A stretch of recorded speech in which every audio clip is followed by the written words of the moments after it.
श्री गुरुदेव सेवा मंडळ विचोरीच्या वतीनं संत गजानन महाराज विजय ग्रंथ पारायण सोहळा नुकताच पार पडला। संत गजानन महाराज विजय ग्रंथ पारायण म्हणजे गजानन महाराजांच्या चरित्रावरील श्री गजानन विजय या ग्रंथाचं पठण। अमरावतीच्या विचोरी येथे आयोजित सप्ताहात ग्रंथाचं सामुदायिक पारायण करण्यात आलं। कार्यक्रमाची सुरुवात सकाळी सामुदायिक ध्यानानं करण्यात आली। यानंतर हरिभक्त परायण मनोहर साबळे गुरुजींनी ध्यानाचं महत्त्व विशद करत मनाची शुद्धी आणि आत्मिक उन्नती यावर चिंतन सादर केलं।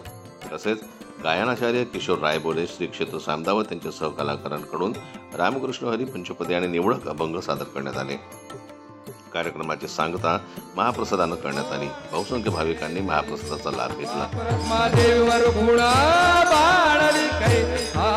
जन्मदाय न्यूज करता संजय जावरकर यांची रिपोर्ट, अमरावती।